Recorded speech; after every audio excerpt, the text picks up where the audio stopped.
ایک روایت میں آتا ہے کہ اللہ لیلۃ النصف من شعبان کی 15ویں رات کو آسمان دنیا پہ اپنی رحمتوں سے جلوہ گر ہوتا ہے اور فرماتا ہے کوئی رزق مانگنے والا،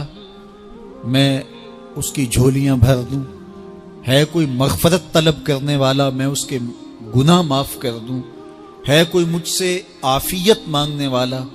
میں اس کو عافیتوں سے نواز دوں، ہے کوئی فلاں چیز مانگنے والا، ہے کوئی فلاں چیز مانگنے والا، اس کی رحمتیں آواز دیتی ہیں، اور یہ آواز غروب آفتاب سے لے کر کے طلوع فجر تک مسلسل بندوں کو دی جاتی ہے، اور بندے اس کے حضور اگر دستے طلب دراز کریں، اپنی جھولی پھیلائیں، تو اللہ تعالیٰ ان کو ان کے مانگنے سے بھی زیادہ عطا فرماتا۔ ام المومنین سیدہ عائشہ رضی اللہ تعالی عنہا فرماتی ہیں کہ حضور علیہ السلام کو رمضان المبارک کے بعد سب سے زیادہ روزے شعبان المعظم میں رکھتے ہوئے دیکھا ہے۔ ماہ شعبان میں رمضان المبارک کا شدت سے انتظار کرنا، اس کی ہمیں ترغیب دی گئی ہے، بلکہ رجب کا چاند طلوع ہوتے ہی یہ دعا مانگا کرتے تھے میرے اور آپ کے آقا و مولا کہ اللہ ہمیں شعبان تک اور پھر رمضان المبارک تک پہنچا دے۔ اس مہینے کا آنے والے موسم نور کا استقبال کرنا، اس کے شوق میں بے تابیوں کا اظہار کرنا، یہ اللہ جل شانہ کے ساتھ محبت کی علامت ہے۔ شعبان المعظم کے دن گن گن کے گزارے جائیں کہ اتنے دن رہ گئے ہیں رمضان المبارک میں، اب اتنے دن رہ گئے ہیں رمضان المبارک میں۔ انسانی ذہن میں یہ سوال پیدا ہو سکتا ہے کہ متعینہ وقت پر تو اس مہینے نے آنا ہی ہے، اور اگر زندگی موجود رہی تو اس کو پا ہی لیں گے، تو اس شدت سے انتظار کرنے کا کیا مطلب؟ تو اس کا جواب یہ ہے، بیرون ملک سے کسی کے بزرگ نے، والد نے یا کسی کے بیٹے نے آنا ہو تو وہ 2 ماہ قبل ہی آنکھیں فرش راہ کیے ہوتے ہیں اور گن گن کے دن گزار رہے ہوتے ہیں، اور جو ہی لمحے قریب آتے ہیں تو پھر گھڑیاں اور ساعتیں بھی گنی جاتی ہیں، بار بار گھڑی دیکھتے ہیں، ابھی تک پہنچے نہیں، جبکہ یہ طے ہے کہ 5:00 پہ فلائٹ اترے گی۔ تو بار بار گھڑی دیکھنے کا مطلب لاہور سے 2 گھنٹے یہاں گجرانوالہ میں پہنچتے ہوئے لگیں گے، لیکن ہر 10 منٹ کے بعد کہ ذرا پتہ کرو کہاں تک پہنچے ہیں۔ کیا مطلب اس کا؟ مطلب اس کا یہ ہے کہ جب سینے میں کسی کا انتظار رکھا ہوا ہو تو پھر بے تابیاں، بے چینیاں، اضطراب موجود ہوتا ہے۔ ہم دنیا کے لوگوں کے ساتھ جو ربط و رشتہ رکھتے ہیں اس کے مطابق ان کا انتظار ہوتا ہے۔ کچھ آنے والے ایسے بھی ہوتے ہیں جنہوں نے ہمیں بتایا ہوتا ہے کہ فلاں دن ہم پہنچیں گے،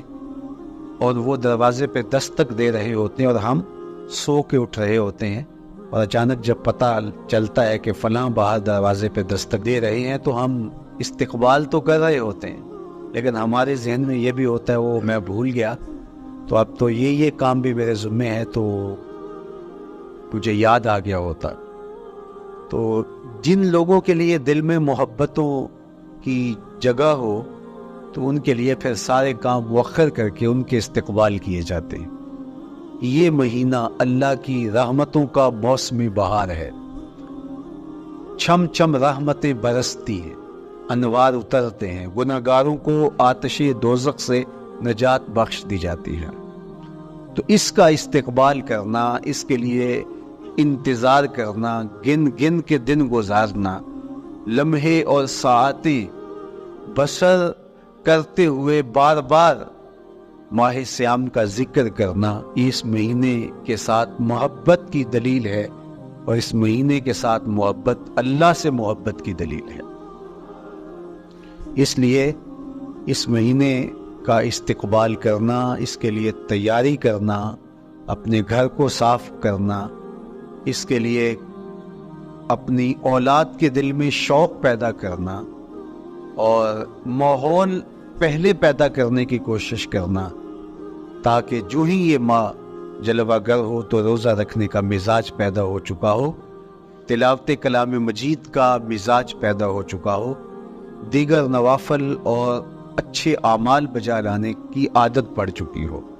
تو شعبان میں ہی اس کی تیاری ہوتی ہے، تاکہ رمضان المبارک آتے ہی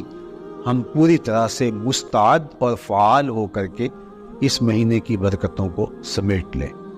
اللہ کے محبوب علیہ السلام نے ارشاد فرمایا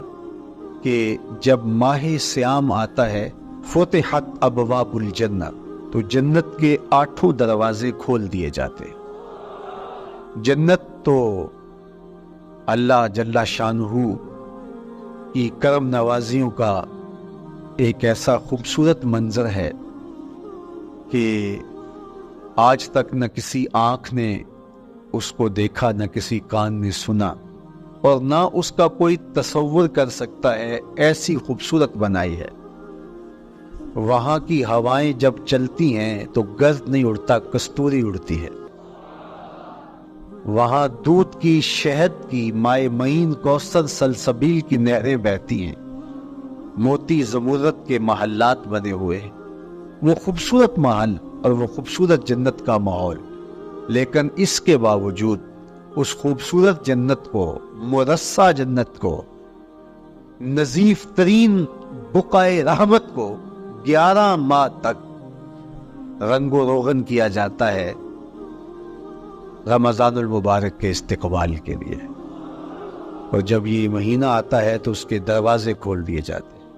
اور جنت کے 8 دروازوں میں سے ایک دروازے کا نام باب الریان رکھا گیا ہے،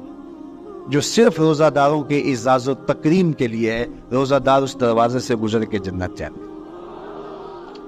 تو آپ اندازہ کیجئے کہ اللہ نے اس ماہ مبارک کو کیا عزت دی ہے، کیا پروٹوکول دیا ہے، کیا تکریم بخشی ہے کہ نبیوں کا امام، امام المرسلین، خاتم الانبیاء، محبوب خدا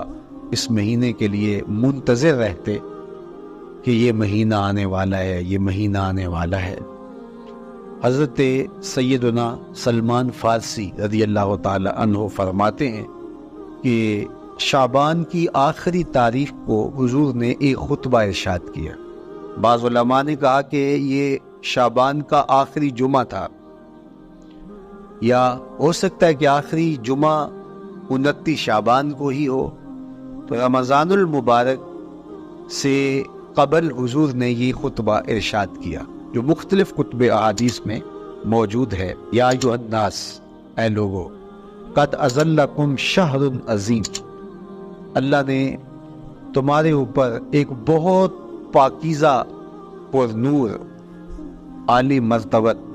مہینہ سایہ فگن کر دیا ہے۔ شہر فیہ لیلۃ خیر من 1000 شہر، اس مہینے میں ایک ایسی رات ہے جو 1000 مہینے سے بہتر ہے۔ جعل اللہ صیامہ فریدہ وقیام لیلۃ تطوع، اس مہینے کے دن کے روزے فرض قرار دیے گئے اور راتوں کا قیام نفل بنایا گیا۔ تراویح کی صورت کے اندر راتوں کے قیام کا ماحول پیدا ہوتا ہے۔ صلاۃ